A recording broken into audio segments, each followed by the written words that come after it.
Hello and welcome back to the broadcast, episode 43, talking all things endurance nutrition full stop. We've got Vicky here on the podcast, so hello Vicky. Hello, thank you for having me. My pleasure. We're really excited.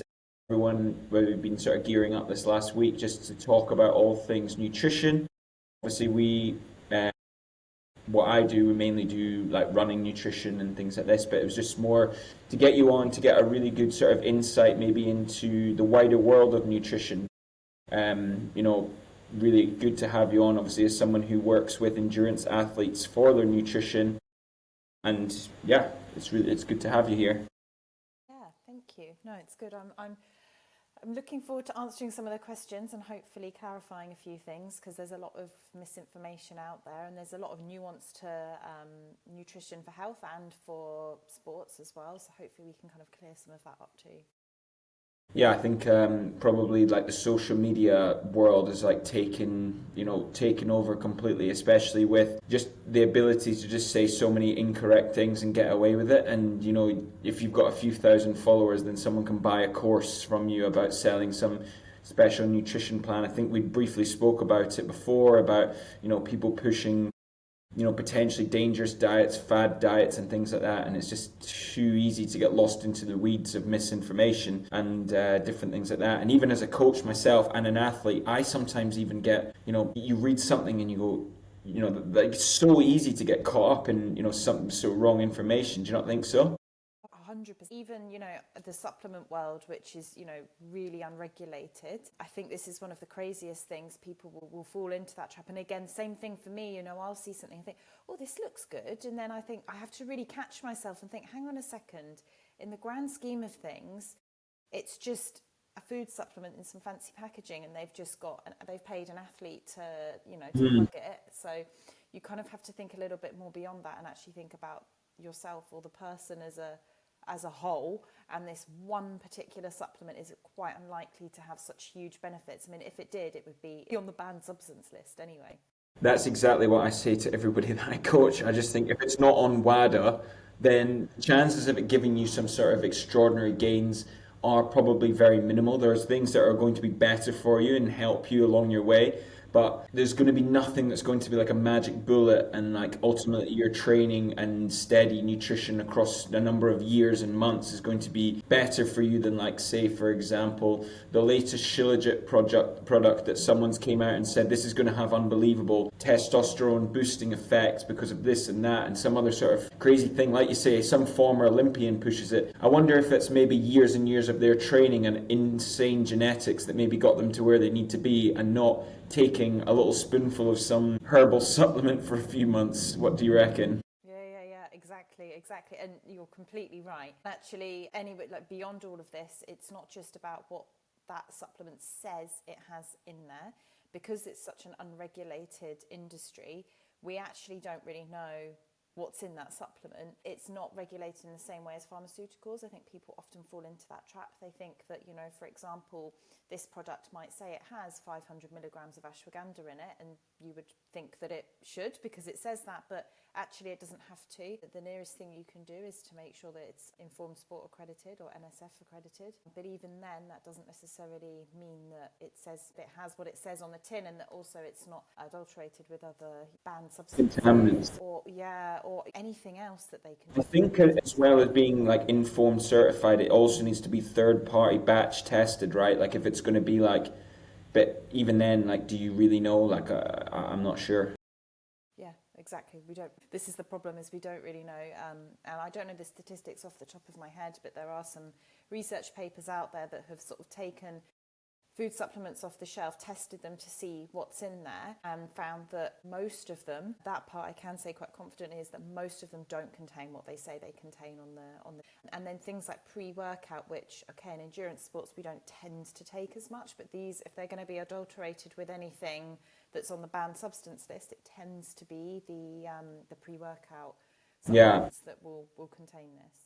I always wonder about that supplement company. I know a lot of them are, I think it's like 80% of the supplements are made in China, right? They're made in China and shipped across. So it's like a crazy proportion of them. And it's always pre-workouts, and they contain like amphetamines in the pre-workout. And you just think like, How does that get in a supplement that's meant to have like, nootropic based this or, substance free that, and then for some reason there's amphetamines in it? You just think it's absolutely crazy what can happen, in that situation, right?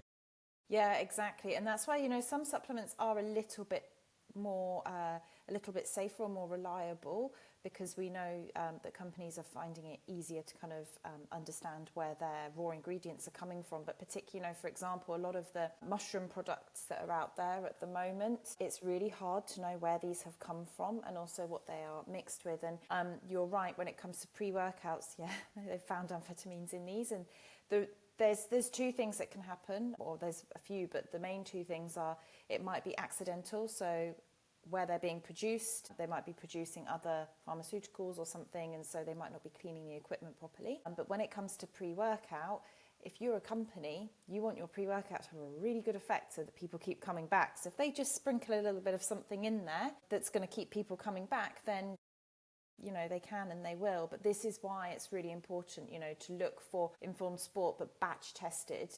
Yeah. And so making sure that, each batch is tested for these substances, but even then it still doesn't rule out everything. It rules out the more common things, but not everything.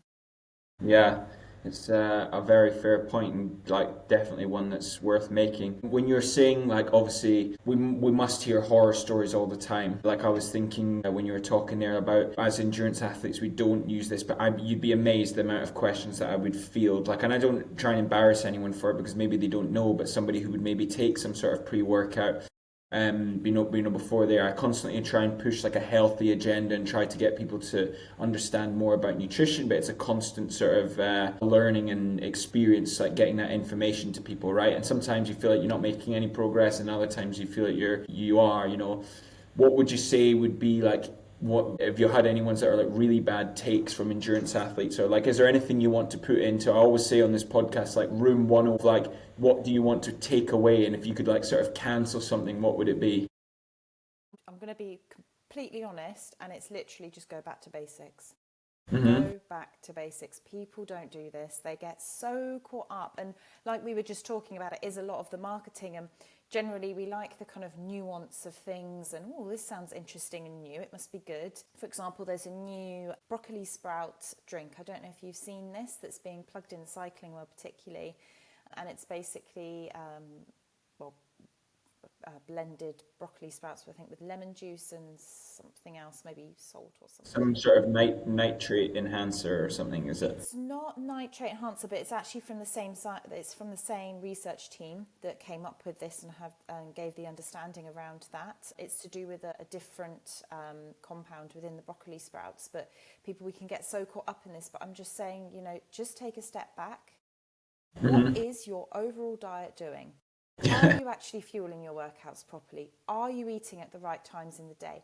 What does the rest of your life stress look like? Because, when we look at the professionals and we see what they're doing, we're forgetting the fact that most of them don't have a job. They don't have the same life pressures and stresses that we all have as well. Mm-hmm. And even if they do, they've got a huge support team around them as well, which, we don't.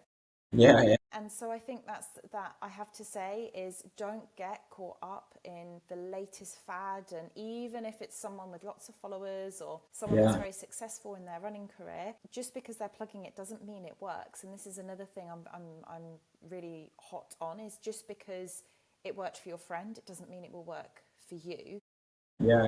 And I will often make sure, I try my hardest not to tell people what I do and what works for me, because I don't know if, we do have a good idea if they're my client, but if I'm just sat on the other side of the table from you, I have no idea if it's going to be the right thing for you. Mm-hmm. There's a lot of nuance around these sorts of things. Yeah, no, that's absolutely fair point. Like, I think people just sort of see that and they get into the collective thing. I think for me, what I put into there, and whether you say that I'm right or wrong, I fully accept it, whatever, but I pretty much despise fasted training for most people, and I don't accept if anyone tries to sort of pass it off with some sort of excuse. And normally I would say it would tend to be people that I coach that are probably, if their date of birth starts with like an 198, something like that, and maybe they're getting slightly older, and they've obviously heard about fasting and someone's pushed that on them and about fasted training. I literally despise it, because most of the time they come to the sessions, they've not eaten, they've also eaten rubbish the day before, which is typically the issue. So it's not like they've actually went and say pre-fueled, glycogen stores are empty, and they feel like rubbish, and then the next morning they've turned up to do a super hard session, not told me, but then afterwards they go out of the session, bonk out and say, I can't do it, I've not got energy. What did you have for breakfast this morning? I just had a coffee.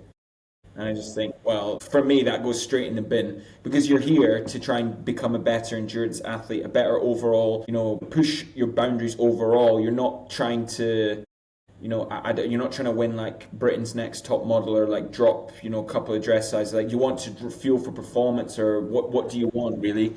And I try to not let that slide anymore. So that goes, I mean, you probably have heard lots of stories of similar things like that, right? Yeah, I have to admit, and it's interesting. Of all the endurance athletes that I work with, actually, interestingly, triathletes tend to be a bit better with their fueling, or they're more open-minded towards it. Cyclists and runners are notoriously bad, but they tend to be notoriously bad for kind of different reasons. Often in cycling, I hear all the time that they're trying to lose weight, and they think the way to lose weight is to do fasted training all the time. And in running, the other thing is that when I try to eat, I get some kind of gut issues. So, or it can also be the weight loss side of things as well. So these people, or my clients and the people I see, they do this, and sometimes it's unintentional as well. Some people just don't know. Yeah. My kind of personal take on fasted training is no, I generally don't recommend it. However, in some situations, for very well trained athletes who have been doing their sport for a long time consistently, and they have very limited other life stress, then I think there is an opportunity to do some fasted training within certain boundaries. But that is a really small percentage of people, and even in these people, sometimes cyclists, I might say, focus on fueling with some fat and protein before. And then you would still fuel your workout, but you fuel it later into your workout than maybe you ordinarily would. But the fasted training, I mean, you're absolutely right. If you're there for performance, the only way you're going to perform is if you fuel your body. And beyond this, it's how you recover, it's how you adapt. If you don't give your muscles and your cardiovascular system, your whole body, the equipment to actually adapt to the training stimulus you've just given, well, it's just, like you say, throw it in the bin. Yeah. It's just causing extra stress on the body unnecessarily, and over time this really adds up. And I think a lot of sports nutrition focuses very much on the sport and not the person as a whole and the longevity of the person in the sport. And this is where, for example, if you continuously send yourself into this fasted training state, you're putting your bone health at risk, you're putting your immune system at risk, you're more likely to get gut disturbances when you are in competition and trying to fuel during competition. And this is all backed by research. We know this, and it adds up to hormonal issues as well. So you might find that your performance is okay now, but that's it. It's okay. It's not optimal, and your health most certainly won't be optimal either. I think that's probably like a really key point, especially there's so much research now, especially for like the female athletes that I coach as well. Like, it's like doubly important about this like sort of feeling thing, and like, you're more at risk for like bone injuries and, all these sorts of things. And I mean, yes, I think it is like people are talking about it more, yourself, myself, other people sort of that are coaching people, and, we're trying to get the word out. But I think it's just probably from like years and years of like misinformation about like all this kind of thing. It's like you're up against it almost, right?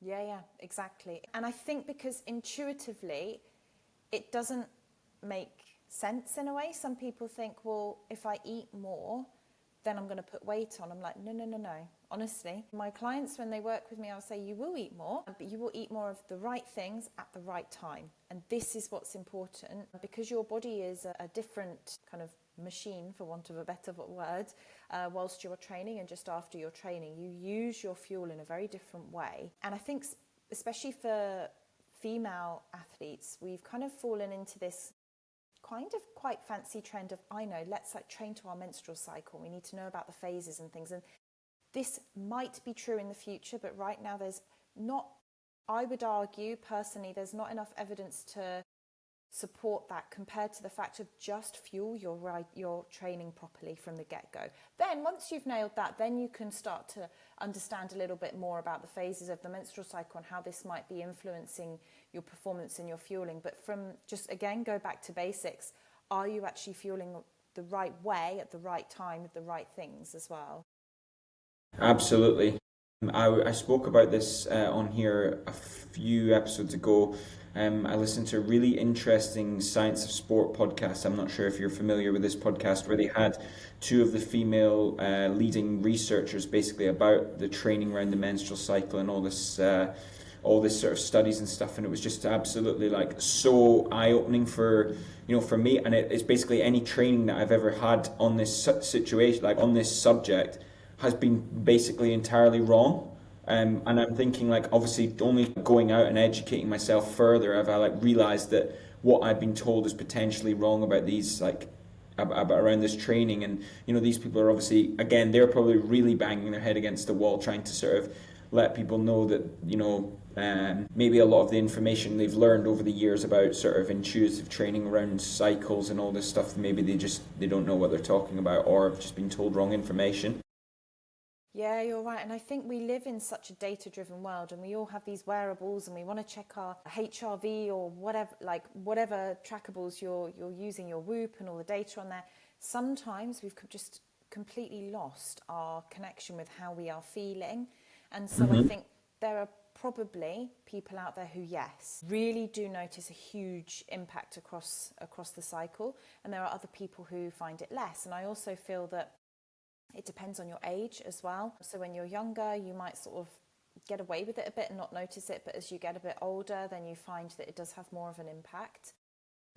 And the other thing to say is that science about the human body, and especially in nutrition, is constantly changing. So what we know now is we do the best with the information available now. But we also have to accept that as statistical analysis changes, as more information comes out, well, things really can change, and we've seen this. Look at the fat side of things. We used to think fat was terrible, and that if you eat eggs you're going to get high cholesterol, and actually there's a lot more nuance to this than we first believed. And so it's just keeping that open mind as well. I think that's really important for not just nutrition, but lots of different things, about being open-minded and like willing not to sort of. There's absolutely no hill when it comes to endurance and diet and nutrition that you should. There's no hill that you should die on, really. Like it's all ever changing, and the things that we know now might not possibly be true in even like a year, 2 years. The amount of different research and stuff that's going on now, you just never know. But yeah, try and be a bit more intuitive with it and find out what's good. I think that's a sort of really good point for people to be able to do. And then people, I've noticed, not necessarily 100% with the people I've coached, but generally, people should probably note down more, like how they feel, what makes them feel good, what's, not necessarily keeping 100% of a food diary. Maybe that's something you might tell people to do, but just like if you don't have breakfast one day and come in to do an interval session in the morning, write that down in your training diary, even if it's not going to a coach like myself who's going to read it. If it's going to you, and then, that might start, 4 weeks in a row, you don't eat your breakfast and get your 60 grams of carbs before you went to do your session. And then you start to see a trend, and then maybe you start to notice it. But when you don't write these things down and you don't reflect back on them, you're never going to be able to put these trends together. Like it's almost like we do forget these things because we're doing other things. Once you finish your cycle round loop in the morning, most of us are getting a shower and off to work, and then sitting and your boss is shouting at you, and you're not going to remember how you felt 2-3 hours ago, and you'll get home, crash on the sofa. Whereas if you have that note in your diary to say, right, I felt like absolute crap when I finished there, let's write that down, and then next week let's make a sort of positive change to try and do something about it. Yeah, exactly. And I do encourage people to do this, especially like if it's, for example, if when you're doing a new fueling plan for somebody who's training triathlon. I had somebody this weekend who has just started doing his brick training. So I really wanted him to keep a really close eye on, what, the fuel he's been using in the plan I gave to him. How did it work? How did it not feel? And sometimes I find that Having a coach or somebody to hold you accountable to that is quite useful. So I'll say to people, please drop me a WhatsApp message, because I know if I just ask them to keep it in their notes section on their phone, and then I speak to them the following week, they probably won't do it. It's just kind of human nature, so because we are really busy, and I think it also depends on where you hold the value in what you're doing. And I do think generally we love the fact the fancy data gives us this information in a nice graph, and actually it's a case of we just need to just be a bit more intuitive and in touch with ourselves, and we're really not. We'd rather just open social media and scroll through that, when actually you've got 2 minutes just to quickly write something on your phone. And I think again that comes down to awareness as well. I hear all the time people say they don't have enough time to eat breakfast or prepare something, and I say, but you've got, how much screen time are you spending on Instagram every day? There you go. There's your that's giving you an idea. True. Hello, you're back. Yes, that was really weird. My internet cut off and it never does that. It's never ever done that. Well, you're back. It's all good. Hopefully, it'll still be fine. Sorry, you were saying people about screen time. They've got 4.5 hours Instagram screen time, but they've not got 4.5 minutes to, which it doesn't even take that long to write down on a WhatsApp to say, you know what, Vicky, I need some, like I had this amount of carbs or whatever. Well, it doesn't take long. I've tried to get people to do this. I mean, as a nutritionist, you'll probably be like, these aren't the best options, obviously, most natural options. But I was like, there's even small things that you can do in terms of, like, say, have like a liquid carb drink on the drive as you go to a session, or nobody's too busy or bad enough at driving that they can't have some bananas as they're driving. You're going there anyway. It's not like you're sitting in the car and you can't just eat these things on the move, and try and make these sort of things an easy win. I gave an example of this when I was talking about, I actually ended up in an argument with someone on the internet when they were saying that all the Kenyan professional runners do all their sessions fasted. And I said they don't do them fasted, because I said they actually, when they wake up in the morning, when they go out to do their easy run in the morning, they have a coffee with 6 sugars in it. And the guy said, well, that's not eating food. I said, yeah, but they're still getting like 30, 40 grams of carbs in the way of like sugar, which is not ideal, but they're just obviously doing what they need to do to get that in. And I was like, well, these people are still eating majority carbohydrate based, food. They're still fueling pretty much every session, even if it's not the most ideal thing, but they're making it work for them, right? And I think that's sometimes what people have to do. Like, just because you can't hit the ideal doesn't mean you should completely throw in the towel and say, well, I've not got time for breakfast, I'll just go and do it fasted. I'm not sure what your thoughts are on that, whether I'm saying the right thing or not. Yeah, no, you're right. And then a couple of things that I picked up on there that you said, for example, those Kenyan runners, most of us are not in that same position. We have a lot of stress sitting, on Sheikh Zayed Road, for example, in the traffic and the pressures of life in Dubai, and just generally, pollution here.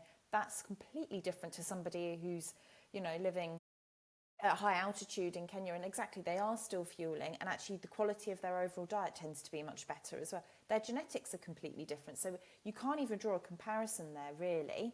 It's interesting, but it's not a comparison to yourself. Yeah. And then you're right, when it comes to kind of fueling, I will often say to people that there are absolutely things you can eat on the way, safely, of course, without getting any fines. And you're right, it's not about being on top of things 100%. It's about, I will really, really push that there's an 80%. We are aiming for consistency 80% of the time. 20% of the time is saved for, you might get sick, you might have to travel for work, it's somebody's birthday, something like this. 80% of the time you are on the ball and you make those habits and you do them daily. And so, for example, if you've got an early morning session and you want to fuel it, then, for example, one of the things that I suggest to people is grab a banana, grab some rice milk. So rice milk is actually one of the highest carbohydrate kind of plant milks out there that you can get. Oat milk is pretty good as well. And blend these up, put them in a shaker and just drink that as you drive to your session. If you've got a particularly long or intense session, then you can add some other things in there to give a little bit of extra carbs if you need it. So you throw a handful of oats in, throw a date in. If you know you're okay with honey, then you put some honey in, just so then you're actually scaling the amount of carbs to your workout, because this is something that is often missed because it does require a bit of effort. Mm-hmm. There are actually systems that we can use to guide people with this as well, and it's a really interesting thing when you start to look at periodizing your carbs. But that's when you start to get down the road a bit too far. Again, you just go back to basics, just fuel your workouts before, during and after, and then once you've kind of got that habit in place, then you can start to think about periodizing your carbs a bit more, and that's what's going to kind of hold you in a good body composition, optimize your performance at the same time. Mm-hmm. Yeah, set yourself up. I try and say, like, set yourself up for like the least chance of failure. So I Yeah. make sure that, like, in my car I have 2 packets of carb mix. I have 2 gels. They're just staying there for the days that I can't, like, if I forget, not or forget, wake up late. It happens to me also. I know everyone knows that I'm always on time, but if I do happen to wake up late, I've got some way that I'm able to get some emergency form of some sort of nutrition in if I am on the way to a session, or if you're driving past. There's about 50 garages from here. Something simple like an apple juice and orange juice. You can always grab a banana, and I mean, you might be looking at only getting, say, 20 grams of carbs instead of, what your ideal would maybe be for each individual athlete, but at least you're taking something. And I think that's basically, I've got 2 or 3 fallbacks, that I'm able to go, right, well, if I didn't get this, I didn't get this. But most days I set up and I've got my bananas, dates, rice bars, whatever I need to eat in the morning, what I've figured out works for me, because obviously, as you said, it's, everyone's a bit different. Whatever works for me, and I know what works for me because I've been doing it for years. And then just make sure to try and set up good habits around making sure that I'm sort of doing that on a day-to-day basis. Exactly. And so then it kind of goes back to that, particularly for runners, this idea of, well, I don't want to eat anything because I don't want to get bloated or feel like I need a toilet or something when I'm running, which, that is one of the risks when you're running. So it's like, well, it's not a case of I don't eat because I ate once and that happened. It's like saying, well, I don't run because I did a hard session once and my legs got a bit sore. You Yeah. have to train your gut, and again, you scale it. You don't try and run a marathon if you've never done it before. So don't try and have, a big bowl of porridge with banana or whatever on it. Try something small. Try, okay, I'm going to Two start with days, just half, something. 2 days, Yeah. half a banana, a couple of bites of a bar or something. Then you Mm-hmm. have to train yourself. So you do that, see how you go.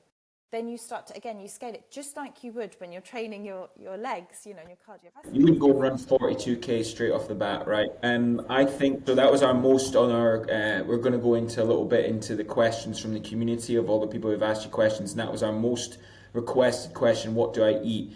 So I think they're sort of clear. What do I eat so I don't need to go to the toilet? But like you've said, introduce food slowly. Is there any like particular foods that you would avoid? Maybe like fibrous foods, or is there something you would avoid? Or what's the sort of general guidance around that?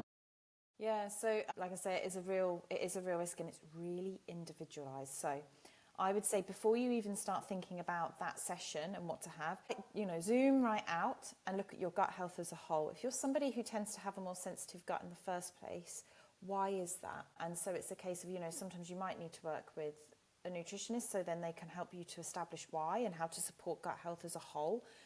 So I would, even before you even get to the session, what does your ultra processed food intake look like? For example, are you relying on protein bars, which have got so many additives in? Are you relying on, lots of sauces? Are you dining out a lot, ordering in from Deliveroo? Because again, these have got ingredients in that disrupt the gut microbiome, which has a huge impact on how your gut will behave during exercise. Mm-hmm. And so I think you kind of need to look at your gut health as a whole before you even get to the exercise part. And then you need to start thinking it's not just the food that's causing gut disturbances. It's, the heat, for example. So all the blood is being taken away from your gut to your skin to cool you down. So then it makes it very difficult for your body or for your gut to work at its best. Mm-hmm. Hydration is something that has a huge impact as well on how your gut behaves. So there's kind of all these pieces of the puzzle. So you can't just think it's just, one food that's an issue. There are certain behaviors and dietary practices we know that don't help. So if you're somebody who maybe is trying to restrict your carbohydrates, generally just across your diet anyway, and then you try and eat during a run, Your Yeah. gut is not prepared for that. So, you have these receptors inside the lining of your gut that basically take in the kind of broken down carbohydrates. These Hmm. receptors only exist within the presence of consistent carbohydrates coming into the diet. So if you're limiting them, you're limiting the number of these receptors in your gut. So then what happens is the carbohydrates sit in your gut, and your lovely gut microbiome basically ferments them and causes gas, diarrhea, bloating, the rest of it that goes on as well, all the side effects. And so there are things that you should avoid if you're somebody who's sensitive. So for example, things like onions, garlic, you kind of, it's kind of obvious. Spices. Yeah. Spices, yeah, you kind of obvious, alcohol, these things. And then it's a case of trying to pinpoint any specific foods for you that might be causing an issue. Hmm. And again, sometimes it's not necessarily the food that's the problem, it's the overall health of the gut that's a problem. Hmm. Something I see quite frequently, which in this region, especially because it's so hot, is people will have just electrolytes in their bottle, or water if they're just sipping water. And Hmm. yes, absolutely, we need electrolytes, of course we do. But electrolytes in water, or just water itself, actually, they take a bit of time to cross the gut barrier. And so Okay. they sit in your stomach for longer. And if it's really hot, you might be kind of drinking more than your gut's ability to absorb that fluid. So one of the best things you can do is have a 6 to 8% carbohydrate solution.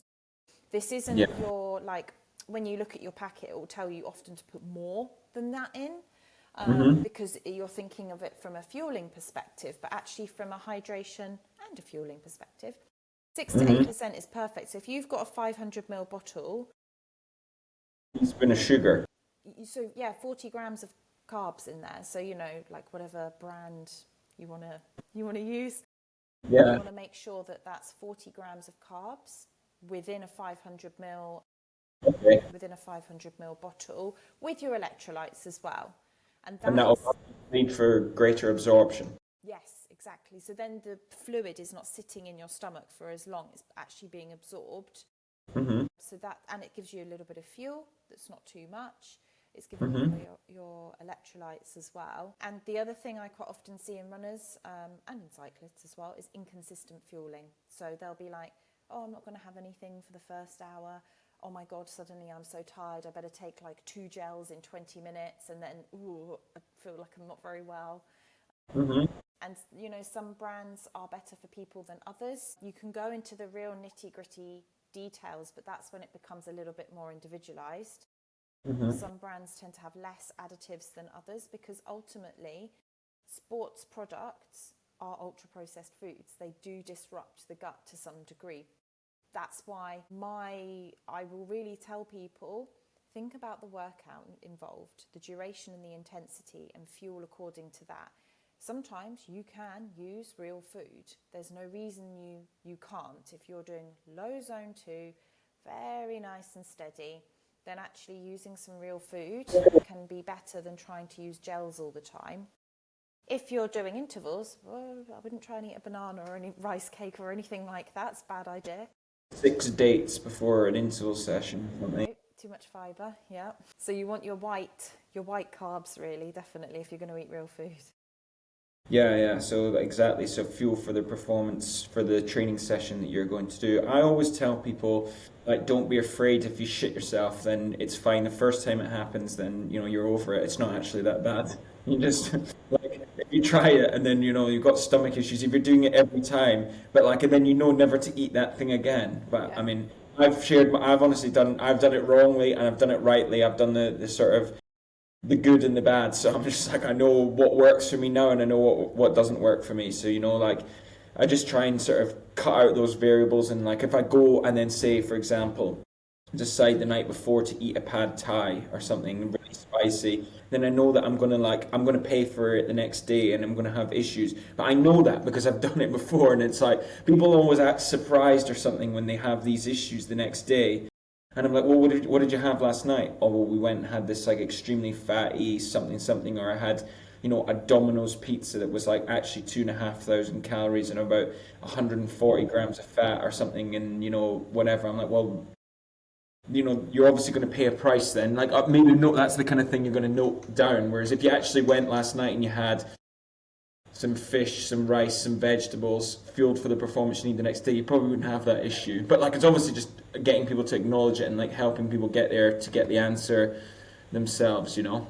Yeah, yeah, yeah, exactly. I, I do like really like what you say about with the sort of ultra processed stuff and try and sort of reduce that down, because I think that's probably something, especially here in Dubai, that amount of people that I speak to that like will literally order every single meal that they have from a delivery service that comes from a ghost kitchen 100% does not cook with 100% natural oils or ingredients, or they're not putting any foods that are going to benefit gut microbiome like your sauerkrauts or your other things. Mine's gone blank there, by the way, sorry, but other things that are going to help your gut. These are going to be just like basic kitchens. They're just throwing sort of the cheapest ingredients in together. All the different restaurants are just being made and it's getting chucked out, sitting on a delivery bike and coming to your house, unless you're making it yourself with all natural ingredients, and most of it's going to be some sort of processed food, right? It's going to be some sort of rubbish. And I think we in Dubai, especially athletes, get really disconnected with food, and Yes. not a lot of people will make their own meals. Obviously there'll be people listening to this that are an exception to that. And it is something that's definitely worthwhile sort of bringing up. I actually read that really interesting book about that ultra processed people. Have you read that book? One with the twins from the UK, is it that one? No, it's a guy called Christopher Van Tuliken. He's a doctor in the UK, or he was a doctor, I think. And he wrote a book called Ultra Processed People, and it really actually opened my eyes personally about like all the different things and like the sort of epidemic of like ultra processed foods and like what it's like sort of doing, and changed everyone's perspective of what real food is. And it's actually a really interesting book. If you're obviously listening to this podcast, I do recommend it, and it's worthwhile reading because there's just so many different things that you don't realize have such an effect on you.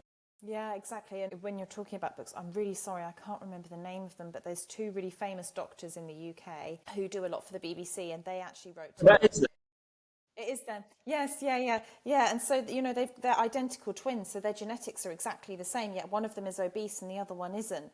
And the obese yeah, one, yeah. it's not like he can just suddenly lose weight. It is literally that the ultra processed food environment has had this huge effect on his body, Hmm. physically, and also kind of psychologically, because it plays with your hormones, which obviously then plays with your psyche as well. And I think you're right. The thing is that we really live in a world, again, especially here in Dubai, of such a fast-paced life. And so a lot of my clients, they will actually say, I don't cook. I even have a couple of clients who previously who didn't even have a kitchen. And I was like, right, doesn't matter. It's a nice challenge for me to be creative with how we can try and make something. And actually, if you think, I understand we all get into situations where you do need to deliver, you do need to order something in, but you can actually buy some things that don't need cooking and you can make a pretty decent meal. So if you walked into Carrefour or Spinneys and then go to the rice aisle, you can buy those microwavable like whole grain rice packets, okay? There you go. Uncle Ben's. Yeah, Pretty similar. yeah, well they do like that. Tilda. Tilda, that's it, yeah. Yeah, yeah.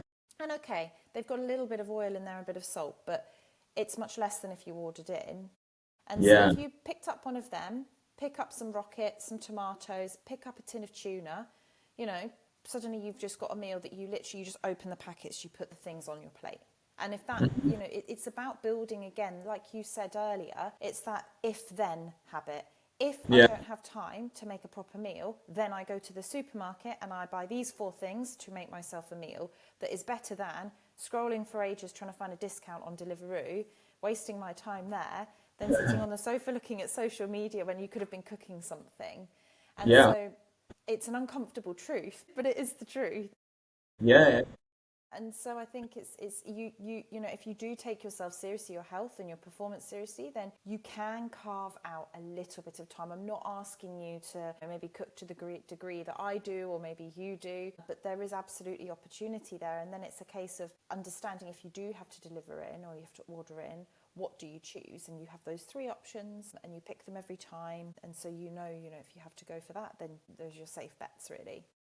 100%. Yeah. Try and get people on that poke bowl hype. We'll have some rice and some fish and some fresh fruit in there, and try and you can order it. You can even select for it to be cooked with no oil or whatever you want, and you can have no sauce or whatever. But it's a sort of safe option, I think, something like that, rather than order the burger and fries, you know? Yeah, exactly. The only thing is I have with these, any delivery actually, is again kind of going back to that carbohydrate periodization. Mm-hmm. It's often they contain way too many carbs for an evening. So say you've trained in the morning, okay, you've done maybe an hour in the morning, and then you've gone to the office, you're coming home, you're going to eat your dinner. You're going to sit inside for the rest of the evening. Often these delivery options, they have too many carbs and not enough vegetables or protein, or sometimes protein's okay. And so it's a case of, again, you want to actually squeeze most of your carbohydrate intake around your training rather than across the day. Like protein is more across the day. Carbs Yeah. is more squeezed around your training session. Mm-hmm. And so really I do say to people, the portion size that arrives is not always the right portion size for you as such. And so you just need that awareness that sometimes the carbs in there might be a little bit too much, and that might be actually what's contributing to any kind of weight issues rather than your gels when you're running, because that's not the weight problem, that's performance. Absolutely. Yeah, I think that's a really fair point. It's something that obviously if someone was interested in that and to find out a little bit more about you, then they could obviously reach out to you and you could probably answer them, give them more specific guidelines for what they're doing, right? Yeah, absolutely. Again, and because it's we are, hopefully most of us are healthy. Yeah. But as we get older, there are other health issues that we face. So a lot of my clients, middle-aged clients, have been told they've got insulin resistance or pre-diabetes, cholesterol issues. And so it's a case of, well, how do you take that into consideration alongside your performance? Or maybe you are trying to optimize your body composition at the same time, but this is not about being on a diet. This is about a sustainable eating habit that is consistent. So I'm not going to help you suddenly lose 10 kilograms in 2 months. No way. That's a very, very bad idea for many reasons. But I am here to make sure that you change your interpretation of the food environment and actually get onto track with something that you can just stick to. So it's not like when you work with a nutritionist, you stop and go, well, what do I do now? You should know what to do. Yeah, I think that's really good. I appreciate that. That's a nice point. Well, should we go on to some questions from the community? Yeah, sure. So these are the questions that my running group have sent in. Obviously, we've answered one of them already. So the number one most asked question was what not to eat to shit yourself on a run. I think we've covered that. Now, that was actually really ironic because they asked that question and then on Saturday the coach had some issues as we were running around on the long run. So it was very, very relevant to the time. But again, I mean, it was okay. We managed to sort it. I think that yesterday, maybe I'm probably going against a lot of the things we spoke about here, but on this Saturday I had a really tough marathon session in the morning, and I fueled with my same pre-race breakfast that I'm going to have in 2 weeks in Berlin. I've recently, I have used this product before, but never for the marathon, but I had attempted to use Morton's bicarb system. Oh, interesting. I've actually used it successfully for 5Ks, 10Ks, 21s, and they're absolutely fine. However, this is the first time that I did a session that was like around 2 and a bit hours. And I had no real issues after, but then sort of the next day, obviously the ingestion of like bicarb is obviously, I mean, for those of people who don't know, it's a system that's supposed to be a lactate buffer or delay on sort of acidosis of the muscles, right? Yeah, so basically, don't take it if you're going to do a marathon. That's all I'm going to say. Yeah, well, actually, the evidence is more if on any type of race that's 60 minutes or less. So, for example, it's quite useful in like mountain bikes or like from a cycling perspective, like mountain bike races or like time trials, that kind of thing. And then for runs, your 5-10K, then it would be useful. But you absolutely have to practice beforehand because if you think you're at that higher intensity as well, so that compromises your gut. You tend to be kind of jostling around a lot more when you're running at that pace as well. So it's another thing that contributes to that. And so it's like the combination just sets you up, and it's a high dose. It is a high dose. Absolutely. It's really, really something. I mean, but that goes down on the list of things that I often say to my people that I coach. I said, see, there's nothing new on race day. So obviously I practiced that. It didn't work for me. So 100%, like I know it's out. And it's not really going to have that much of effect anyway for the duration that I'll be running. But just obviously an interesting point, something that people should really note for their nutrition. These things should be practiced and practiced again. And obviously the situation has changed between when I used it last time for a 5K race to like even then. So I thought that would be interesting just to go. So the first question that they've asked is about carb loading. So carb loading, the do's and don'ts specifically around volume and when to start pre-race. Obviously, they've not qualified their question with what kind of race it is, but I would say typically most of our guys and gals are doing half marathon / marathons, so it might be worth just to cover it around that, or you can just say it in more generic. Yeah, I mean, first of all, the person that's asked the question is already on the right track by keeping an open mind, because I really hope, although it's still I do think it's still the case that people just think pizza or pasta night before a race, that's it, that's the carb loading, and actually it's not the case. That is actually setting you up for some GI discomforts the next day in your race.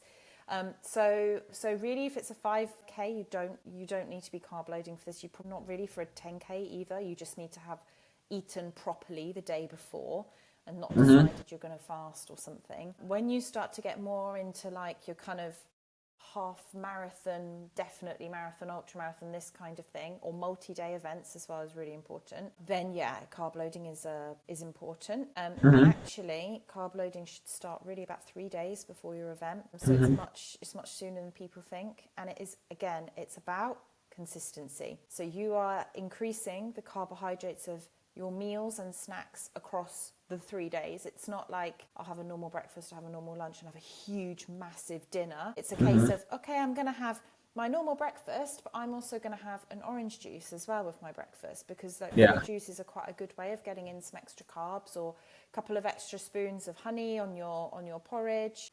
Then, you could make yourself like a milkshake type of thing. Although I do say try and avoid, if you're somebody who does tend to get gut issues, then I would say actually avoid dairy 3 days before your event. So a plant milk milkshake. Yeah. And so these are really good ways of just upping your carb intake, because actually to carb load, you need quite a lot of carbs, and it depends on the person again.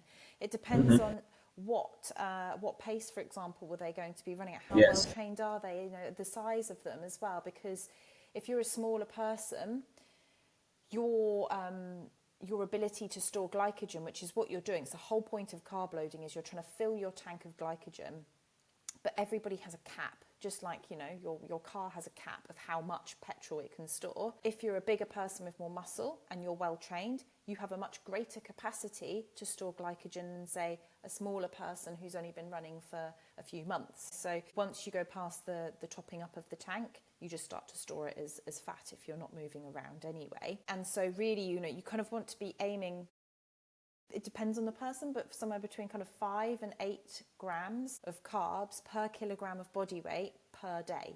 So if you take your weight, times it by, that scale, but it depends on who you are, like I just said.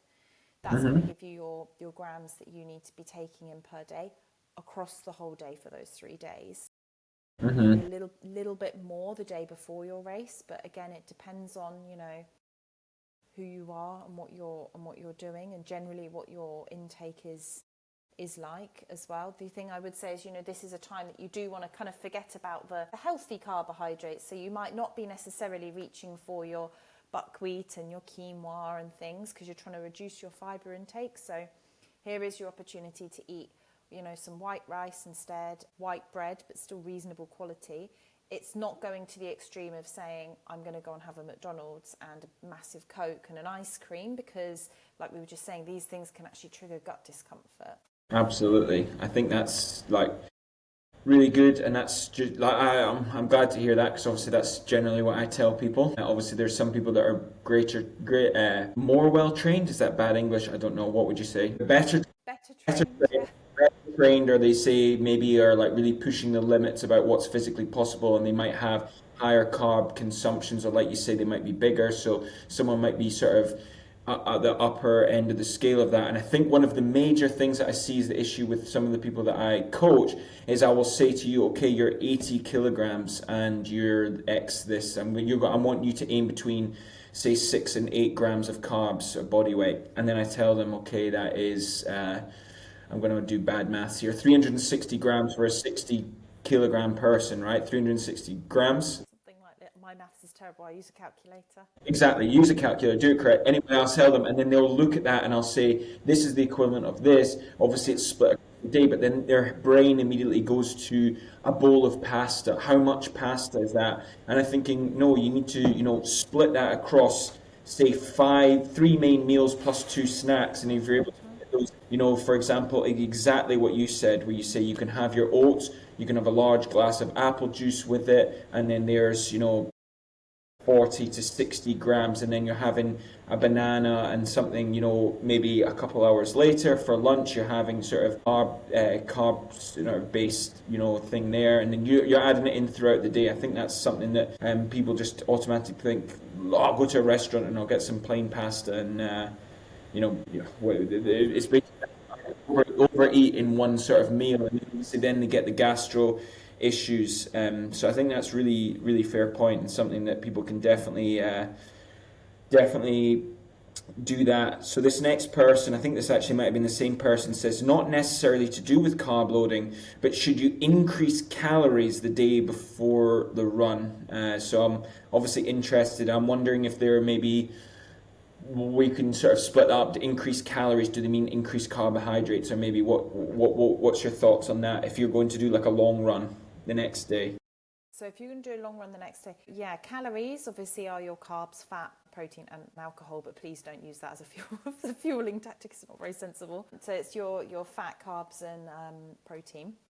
So as an endurance athlete, we mustn't forget that actually protein is really important, and your recovery starts before you even do your long running session. So actually it is important to try and maintain your protein content before your long run. And for endurance athletes, I always say aim for about 1.6 grams per kilogram, and so you can do the maths on that, not me without my calculator. But that's the same as 1 gram per pound, right? Yeah, must be. Yeah. I think it is. Numbers are not my forte. I've got my calculator and my Excel spreadsheets for this. So yeah, 1.6 grams of protein per kilogram. So you kind of want to maintain this, but that day before you do want to prioritize your carbs. So you might find you drop your fat intake a little bit, which, it then becomes a bit of a difficult calculation, because fat contains a lot more calories per gram than protein and carbs do. So if you're reducing 4 grams, right? Yeah. So carbs and protein contain 4 calories per gram. Calories, yeah. Yeah.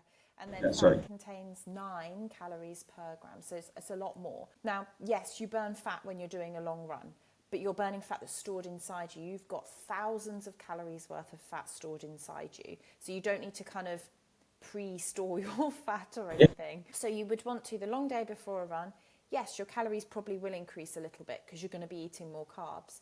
But then again, they might actually be pretty much on par if you're reducing your fat slightly. But generally, it will be more that you are taking in more calories from the carbs. You're prioritizing that. Then your protein, you're going to try and see if you can keep that relatively at that 1.6 grams per kilogram, but also accept the fact that if you're somebody who some people just get full quite quickly, and protein does keep you fuller for longer, so it might be that you do drop your protein a little bit just so that you can get in the carbs, so to speak. Yeah, this is a question from me that I've just thought about. That it was something that I read about a long time ago, and it's something that I actually do, where I sort of reduce the amount of protein before my key race. I reduce the amount of protein slightly before there, as I think it can help reduce your body pH, and it can also help with your sort of increasing the amount of carbohydrates you can eat, so your calories can stay the same. Is that generally considered good advice, or is that just, I know this is just a generic question? Yeah, no, it's a good. So the part you said about reducing the protein just so you've got the capacity to increase your carbs is some people, especially if you're a bigger person, it's going to be harder for you, and you probably will have to reduce your protein a little bit. But you don't want to reduce it. You don't want to completely ignore it, because, like I say, your recovery is already starting before you even get into the race. Mm-hmm. And so, yes, you might find that you reduce it a little bit. In regards to the acid balance in the body, there's not really much research to support that. Mm-hmm. And even then, you would have to be eating huge amounts of protein for it to have any kind of issues around acid. Like, I know they've done some studies in bodybuilders who are eating 2.3, 2.4 grams of protein per body weight. Please don't do that before your run. And so that, you know, that could potentially over a long period of time have issues. But the day before a race, I don't believe there's any evidence for that. The only thing I would say actually, just to be aware of, is when you start to increase your carbs and you're maximizing your glycogen stores, for every gram of glycogen, so for every gram of carbohydrate your body is storing, there are 3 water molecules that are attached to that. So that does mean that you will put weight on before, you know, in those few days as you carb load. And that's normal. It's nothing to panic about. In a way, particularly if it's a hot race, it's quite useful because it means that you, not only have you topped up your tank with petrol, you've also got, you know, a fluid there that's going to be released as for the windscreen wipers. Yeah, exactly. Got the fluid there for the windscreen wipers. So then, you know, you can keep yourself a bit more hydrated as well, which is obviously important. Yeah, so hopefully that kind of answers that. Yeah, that is actually a really important point, and I think people probably aren't aware of that, about how important hydration comes alongside your consuming of carbohydrates, right? It's like so important. Yeah. I was just wondering, have you got time for a few more questions? I realize I've been waffling. We've been going for an hour, so I appreciate your time, but if we've got time for a few more questions before you have. For sure. Yeah, that's okay. So the next question was, what's better before runs early in the morning, gels or something like rice cakes or cereal bars? I think we've kind of covered this already, where we probably say, right, there's chances for, I mean, sorry to answer this for you, but if you're doing sort of a run, you can try and, that's maybe low intensity, you can probably try to eat more real food. If it's something like, you know, an interval session and it's early in the morning, there might be times where you have to sort of make do with sort of some processed sort of option. Would you say that's generally what we covered before, and it's a similar question? Yeah, exactly. It really depends on what you're doing. You know, for example, if you're waking up 5 a.m., you've got like 20 minutes to get ready and then you're basically going out for your run and it's a really hard interval session. Okay, fine. Just to have, you know, your gel, your quick release there. If you're going for like a longer run and you've got a drive to get there, then you know you can have like your smoothie or your juice or something like that beforehand, so real food. Yeah, so that's good that we covered that. We covered that question before I didn't even read ahead. Well, that shows how on it we are. Here's a question about probably the question I get fed up of answering questions about this because it's all people that seem to ask me about shoes and ask me about electrolytes. It must be my most quite answered question on social media, particularly from people that I don't know. They ask me saying, and it'll just be a question like, what electrolyte is the best or something, I just don't know. How many milligrams of sodium should we have per hour of exercise? This is such a difficult question to answer. Yeah. This is why, again, the marketing of all these products will tell you something completely different. So just to say you have 5 electrolytes, it's not just sodium, but we tend to focus on sodium because that's the one that we lose the most of and the one that is the most, arguably the most detrimental, at least during exercise. Actually, the scientific research, really, when you look at it, doesn't actually really support the use of sodium replacement that much for most people in most situations, which is really interesting because that's entirely different to what the commercial landscape would tell you. And actually what we understand from the research is generalizing this. So generally, what puts you at a higher risk of hyponatremia, so this is your low sodium levels, is actually just over drinking. It's not the fact that you didn't take in enough electrolytes, it's the over drinking which basically dilutes your blood. So really we say if you're going to be replacing kind of 70% of your volume loss, so your fluid loss, then yeah, you want to add in a bit of electrolytes. So, you know, if we're thinking Dubai, hot summer, kind of still hot now, even in September, yeah, okay, you probably do want to be using a bit of electrolytes, sodium, particularly during your, but there's a lot of products out there that are very high in sodium that could actually be contributing to gut issues. And sodium losses are completely dependent on the person. The range is massive, and it's not just a case of that's how much you lose every time. The sodium loss that you have is per litre of sweat loss. So then you actually need to work out how much sweat are you losing, which is completely dependent on the weather outside and the type of training session. Intensity, yeah. There's so many different things, right? Yeah, and I This is why I absolutely. hate answering this question, by the way. Yes, Because do like, not. you could do an hour on this, right? 100%.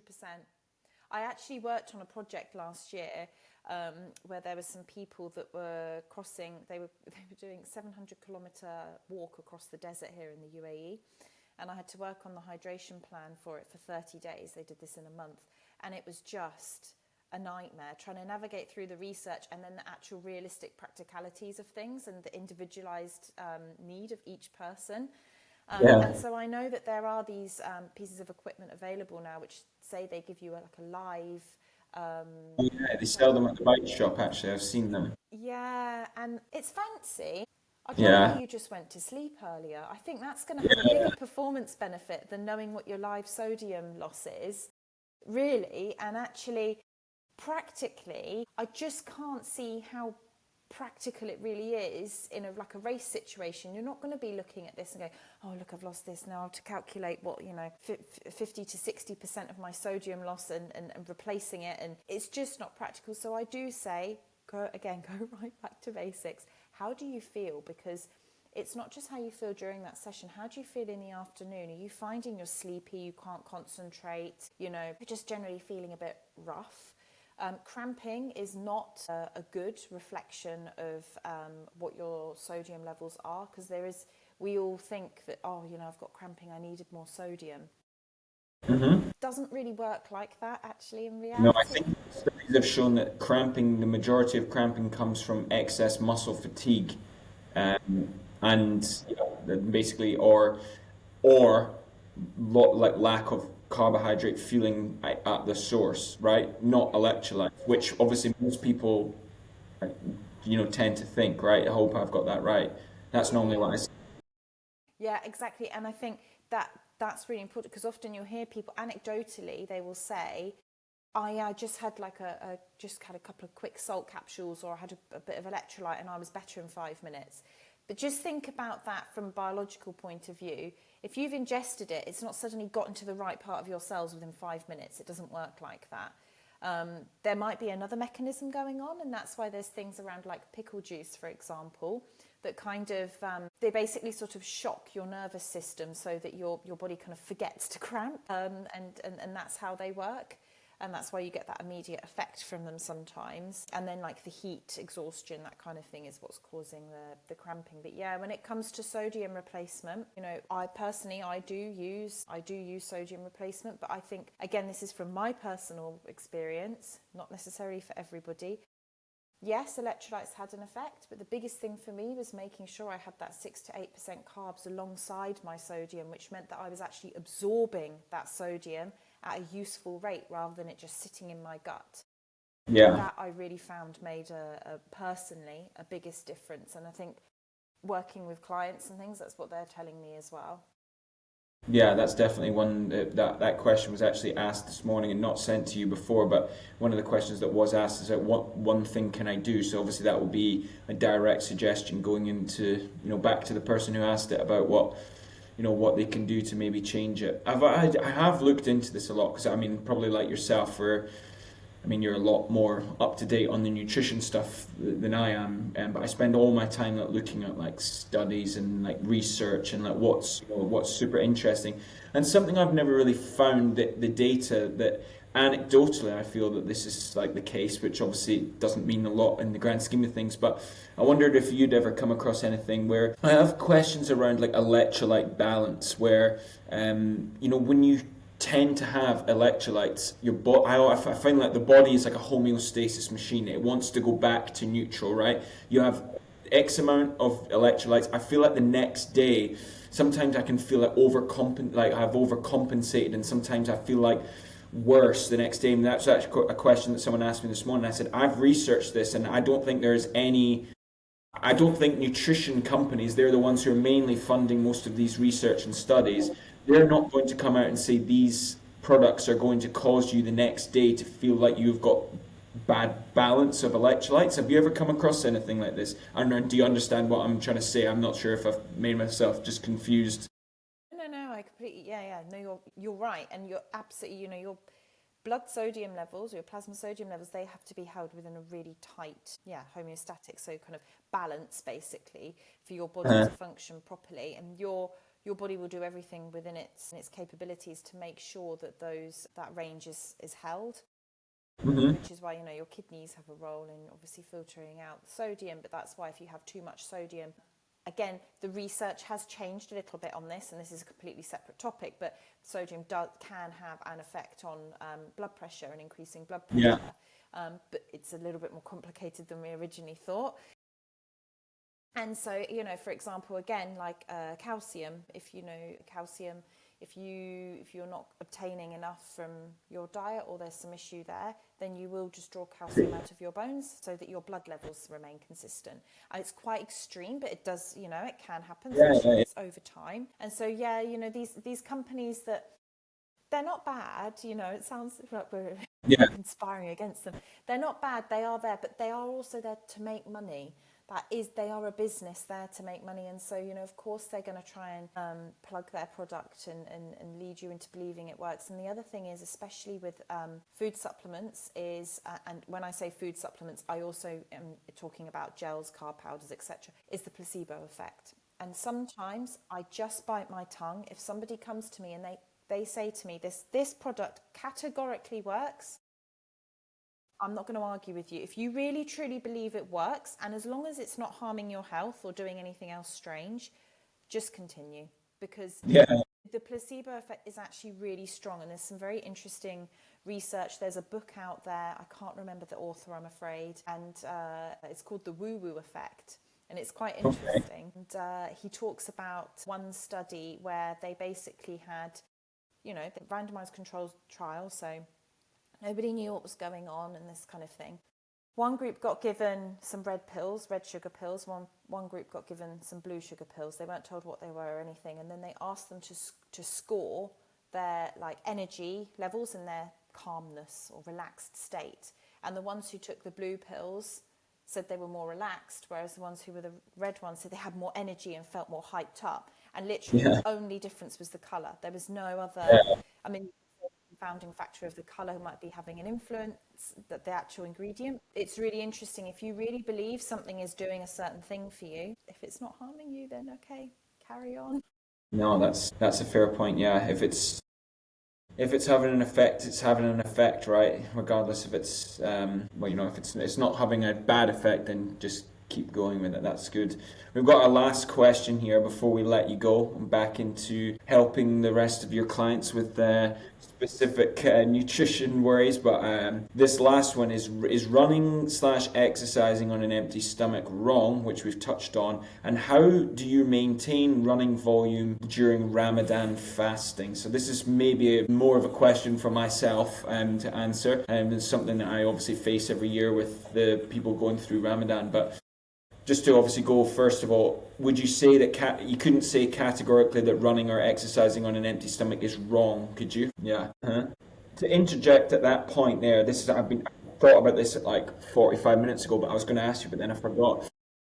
I read about, it was a study about fat max training, which is obviously what you're talking about, metabolic flexibility, and about how much the point at which your body is able to burn most fat. And in this one that I read, basically said that doing fasted training, you're only basically able to improve it. It was less than 5% more, better effect by doing fasted training as opposed to just doing, it was actually the training that made the difference. Is that right? Yeah.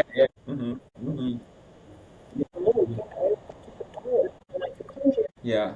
I'm so glad we managed to say the magic mitochondria word at some point during the nutrition podcast. It wouldn't have been right. It's literally I've been getting so many questions recently about people just randomly putting the word mitochondria in places, because it's like the buzzword at the minute in endurance training, and it's it's just so big, and so many people are sort of interested. And then to touch on his second part of when he was maintaining about running volume during fasting, this is something that I always sort of work with people, when do they train? I think for me, I found that the best, everyone's different, but the best would be training timings. And then, obviously training timings, and then that also leads into your, what was the phrase you used before about like when your carb timings are obviously going to be different based on your nutrition. So if you're, say, going to do a session, it might be better to do it at night as opposed to in the morning when you've sort of been fasted and then you're going to have to go all day. That might work for someone a bit better, where they're able to, say, break their fast with something really small, a couple of dates or some bananas, and some sort of small snack, and then you're able to sort of go out, get your run done at night, and then you can come back, have your proper meal, and then so then you can sort of refuel when you wake up and have your proper meals and stuff. Is that generally considered what's the best advice, or have I got that totally wrong for about 3 years? Yeah, yeah. Like every question that's to do with nutrition, endurance training, the answer is always it depends, right? That's literally, I feel like every day when someone asks me a question, I feel like, well, you need to give me more context, or it depends. It's always like, everyone is absolutely different. I think that's something that's important to remember. And I think that's a fair point when you say about Ramadan, ultimately, is this person going to be able to keep up with their peers during this time? Like, someone who trains with us who's devout Muslim, who's not going to be who's going to be following strictly to the Ramadan sort of schedule, we might be equals on any other sort of month, but during that month I'm going to be still eating my regular meal times. So they're not going to be able to just make the direct comparison to me, because we're doing totally different things. And I think it's also to sort of appreciate that and take, like you said, take the time for yourself to maybe reflect on other things, not so much your training, and focus on that. Yeah. That's really good. I appreciate that, and obviously appreciate you taking the time to answer everybody's questions there. So I'm sure they'll find that really helpful. And if anybody was looking to like contact you for like further nutritional advice about the services you offer, what's the best place to contact you? No worries. No worries, really good. It's definitely worth to give you a follow, because like that's where I got that really helpful tip about where you shared about the carbs mixing with the electrolytes. So definitely share some good stuff on there. And then obviously good to follow along what you're doing as well, being a very good athlete in your own right, going around doing lots of different fun bike races and different stuff. So it's definitely interesting to follow along. Right. Thank you. Cheers.